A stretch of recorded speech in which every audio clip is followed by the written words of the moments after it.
Hello बच्चों मैं शिवगोपाल स्वागत करता हूं आपका ईबीएस क्लास 10th में। दोस्तों आज की वीडियो में मैं आपको हिंदी गद्य आपका पाठ 2 जो है आपका जयशंकर प्रसाद ममता वाला उसके दोस्तों सभी आज हम आपके गद्यांश करवाने वाले हैं। आपके जितने भी इंपॉर्टेंट गद्यांश हैं वो सभी आपको हम बताने वाले हैं। यहाँ पर दोस्तों आपका पहला गद्यांश दिया गया है कि रोहतास दुर्ग के प्रकोष्ठ में बैठी हुई युवती ममता शोर के तीव्र गंभीर प्रवाह को देख रही है। ममता विधवा थी, उसका यौवन शोर के समान ही उमग रहा था। मन में वेदना, मस्तक में आंधी, आंखों में पानी की बरसात लिए वह सुख के कंटक शयन में विकल थी। वह रोहतास दुर्गपति के मंत्री चूड़ामल की अकेली दुहिता थी। फिर उसके लिए कुछ अभाव होना असंभव था, परंतु वह विधवा थी। हिंदू विधवा संसार में सबसे तुच्छ निराश्रय प्राणी है। अब उसकी विडंबना का कहाँ अंत था। ये दोस्तों आपका यहाँ पर दिया गया है आपका गद्यांश। इसका दोस्तों आपके यहाँ पे प्रश्न देख लेते हैं। यहाँ पर दोस्तों आपका पहला प्रश्न दिया गया है कि उपयुक्त गद्यांश का संदर्भ लिखिए। यानी दोस्तों इसका हमें संदर्भ लिखना है। तो संदर्भ दोस्तों हम कैसे लिखेंगे, संदर्भ लिखेंगे प्रस्तुत गद्यांश हमारी पाठ्य पुस्तक हिंदी के गद्य खंड में संकलित ममता नामक पाठ से लिया गया है। इसके लेखक जयशंकर प्रसाद जी हैं। इतना दोस्तों हम लिखते हैं आपका संदर्भ में। फिर दोस्तों आपका पूछा गया है कि गद्यांश के रेखांकित अंश की व्याख्या कीजिए। यहाँ पर दोस्तों आपका जो रेखांकित अंश दिया गया है, जहाँ पे आपको लाइनिंग दिखाई दे रही है, उनके दोस्तों यहाँ पे बताया गया है कि आपको रेखांकित अंश की व्याख्या करना है। तो दोस्तों यहाँ पर हमने लिखा है स्वनिर्मित करें। तो दोस्तों आप ये इसकी हिंदी अनुवाद यानी कि हिंदी व्याख्या आप कैसे कर पाओगे। हमने स्वनिर्मित लिखा है तो आपको क्या करना है, जैसे कि दोस्तों यहाँ पे आपको अंडरलाइन दिखाई दे रहा है, तो उसमें दोस्तों यहाँ से आपको करना है ममता विधवा थी। तो आपको क्या लिखना है, यही आपको उतार देना है। ममता विधवा थी, उसका यौवन शोर के समान ही उमग रहा था। तो आपको दोस्तों इसमें कुछ शब्द आपको चेंज कर देना है, जैसे उसका यौवन शोर के समान ही उमग रहा था। पर दोस्तों आपका उमगना का मतलब होता है निकलना या फिर उत्कृष्ट होना, यानी कि उत्कीर्ण होना। मन में वेदना, मस्तक में आंधी। तो आपको यहाँ पे लिखना उसके मन में वेदना और उसके माथे पर आंधी के उमग रही थी, तूफान उमग रही थी। और फिर दोस्तों आंखों में पानी की बरसात लिए। तो आपको यहाँ पे लिखना है आंखों में अश्रु की धारा लिए। वह सुख के कंटक शयन में विकल थी, और वह सुख के कंटक शयन में विकल थी। बस दोस्तों आपको यही उतार देना है, तो आपको पूरे नंबर मिल जाते हैं। तो दोस्तों आपका यहाँ पे तीसरा दिया गया है। तीसरा दोस्तों आपका क्या दिया गया है कि उपयुक्त गद्यांश में हिंदू विधवा की स्थिति कैसी है।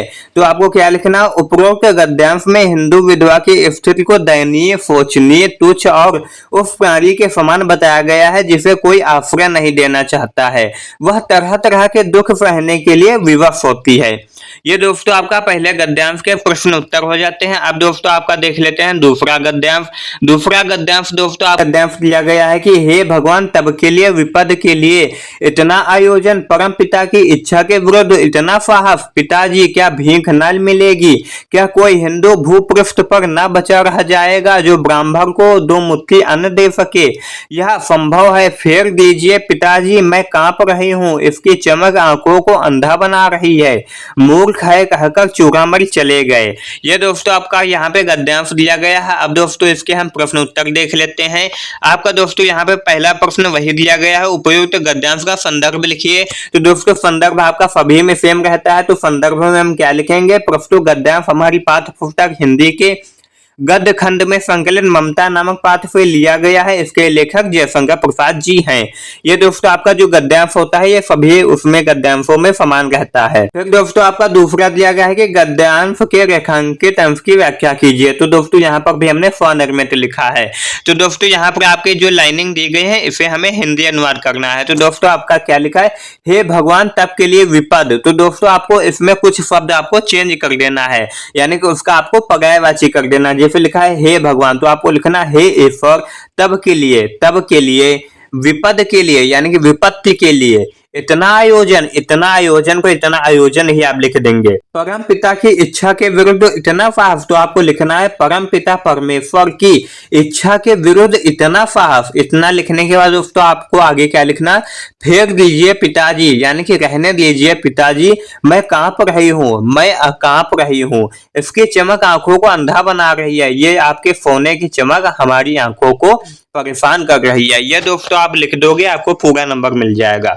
फिर दोस्तों आपका यहाँ पे अगला प्रश्न क्या दिया गया है? आपका अगला प्रश्न दिया गया है कि उपयुक्त गद्यांश में किस कार्य को ईश्वर की इच्छा के विरुद्ध बताया गया है।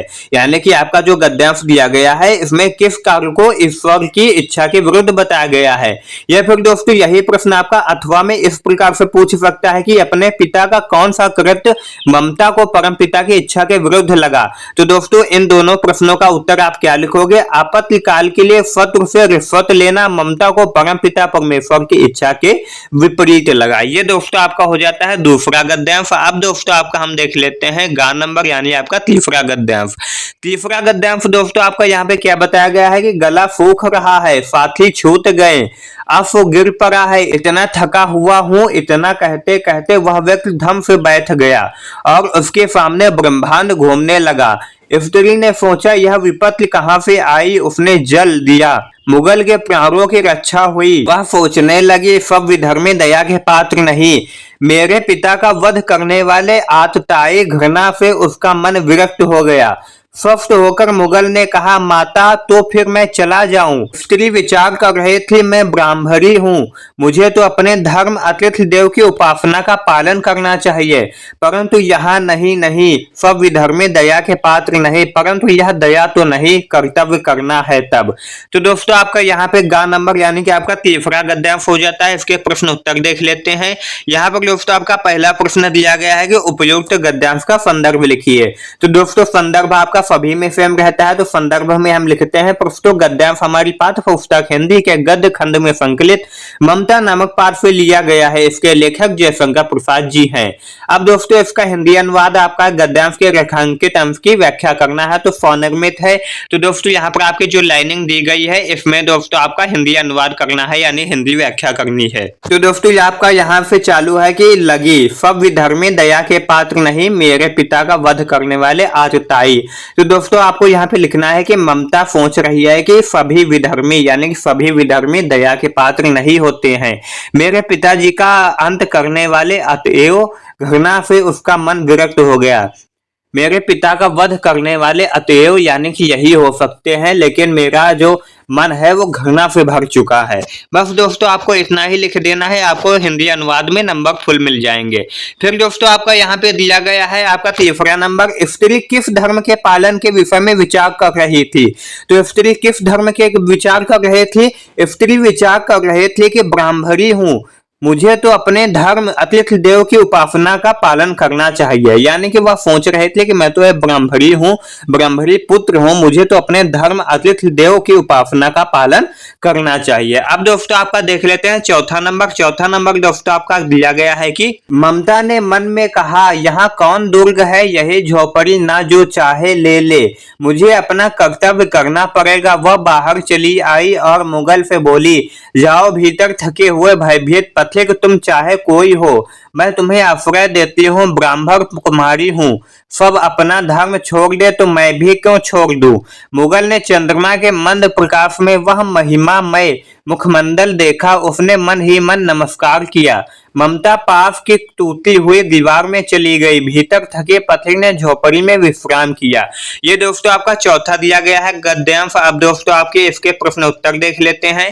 दोस्तों पहला प्रश्न आपका संदर्भ ही होता है, इसमें हम लिखेंगे प्रस्तुत गद्यांश हमारी पाठ्य पुस्तक हिंदी के गद्य खंड में संकलित ममता नामक पाठ से लिया गया है। इसके लेखक जयशंकर प्रसाद जी हैं। फिर दोस्तों आपका आ जाता है दूसरा नंबर, गद्यांश के रेखांकित अंश की व्याख्या करना है। तो दोस्तों स्वनिर्मित इसमें भी रहेगा, आपको कैसे करना है हम आपको बता दे रहे हैं। यहाँ पर दोस्तों आप लाइनिंग देख रहे होंगे, तो यही लाइनिंग वाला दोस्तों हमें हिंदी अनुवाद करना होता है। जैसे लिखा है मुगल ने चंद्रमा के मंद प्रकाश में वह महिमामय मुखमंडल देखा, तो हम यहाँ पे लिखेंगे मुगल साम्राज्य के जो मालिक थे उन्होंने चंद्रमा के धीरे प्रकाश में वह महिमामय मुखमंडल देखा, उसने मन ही मन नमस्कार किया। उसने उसके महिमामय मुखमंडल को देखने के बाद उसको मन ही मन नमस्कार किया। ये दोस्तों आपका दूसरा हो जाता है। अब दोस्तों आपका देख लेते हैं तीसरा प्रश्न। तीसरा प्रश्न आपका दिया गया है कि ममता ने मुगल को क्यों आश्रय दिया। तो क्यों आश्रय दिया था? ममता ने मुगल को आश्रय दिया क्योंकि वह ब्राह्मण पुत्री थी और अपना कर्तव्य पूर्ण करना चाहती थी। यानी कि ममता ने उस मुगल को आश्रय इसलिए दिया क्योंकि वह एक ब्राह्मण की पुत्री थी और अपना कर्तव्य पूर्ण करने के लिए उसने उसको आश्रय दिया। अब दोस्तों आपका अगला देख लेते हैं। अगला यानी कि आपका पांचवा नंबर दोस्तों आपका गद्यांश दिया गया है। इसे दोस्तों हम पढ़ लेते हैं। आपका दिया गया है कि शब्द सुनते ही प्रसन्नता के चित्कार ध्वनि से वह प्रांत गूंज उठा। ममता अधिक भयभीत हुई। पथिक ने कहा वह स्त्री कहाँ है, उसे खोज निकालो। ममता छिपने के लिए अधिक सचेष्ट हुई। वह मृग दाव में चली गई। दिन भर उसमें से न निकली। संध्या में जब उन लोगों के जाने का उपक्रम हुआ तो ममता ने सुना पथिक घोड़े पर सवार होते हुए कह रहा है, मिर्जा उस स्त्री को मैं कुछ दे न सका, उसका घर बनवा देना क्योंकि मैंने विपत्ति में यहाँ विश्राम पाया था। यह स्थान भूलना मत। इसके बाद वे चले गए।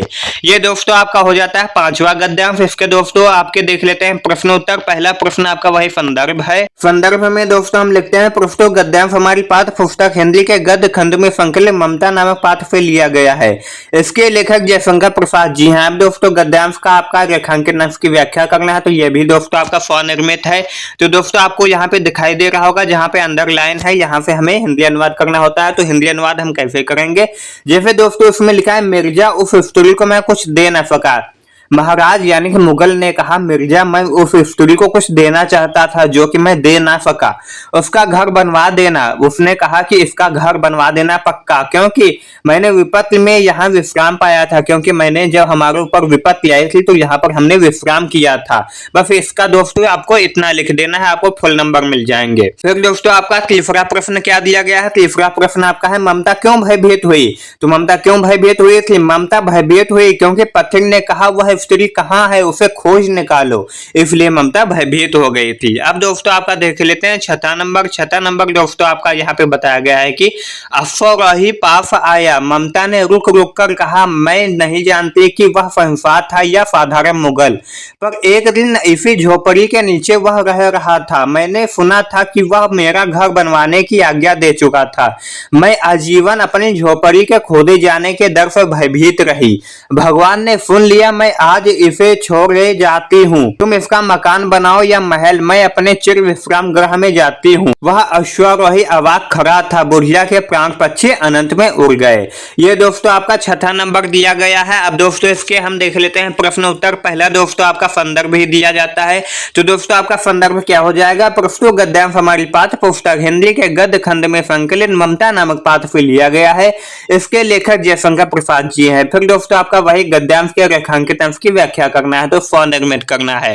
तो दोस्तों आपका ये जो गद्यांश दिया गया है इसमें दोस्तों आपका लाइनिंग कहीं पर भी नहीं है, तो आपको कुछ नहीं करना है। जहां पर दोस्तों आपको लाइनिंग दिखाई दे उसी में आपको करना है। ये कभी कभी प्रश्न दिया जाता है। फिर दोस्तों आपका तीसरा प्रश्न क्या दिया गया है? तीसरा प्रश्न आपका दिया गया है कि ममता ने अश्वारोही को क्या बताया। तो ममता ने अश्वारोही को बताया, मैं नहीं जानती कि वह शहंशाह था या साधारण मुगल, पर एक दिन इसी झोपड़ी के नीचे वह रहा था। तो दोस्तों आपका चौथा दिया गया है कि ममता के आजीवन भयभीत कहने का कारण लिखिए। तो ममता आजीवन अपने झोपड़ी के खोदे जाने के डर से भयभीत रहा करती थी। ये दोस्तों आपका हो जाता है। तो दोस्तों इसमें हमने आपको 6 महत्वपूर्ण आपके गद्यांश बता दिए हैं। अगर दोस्तों आप इसका पीडीएफ नोट्स लेना चाहते हैं तो आप हमारे टेलीग्राम चैनल या व्हाट्सएप चैनल को ज्वाइन कर सकते हो, जिसका लिंक आपको इस वीडियो के डिस्क्रिप्शन बॉक्स में मिल जाएगा। अगर दोस्तों आपके कुछ भी डाउट रह गए हो तो आप कमेंट कर देना। अगर चैनल पर पहली बार आए हैं तो चैनल को सब्सक्राइब कर देना। मिलते हैं एक नई वीडियो के साथ, तब तक के लिए जय हिंद, वंदे मातरम।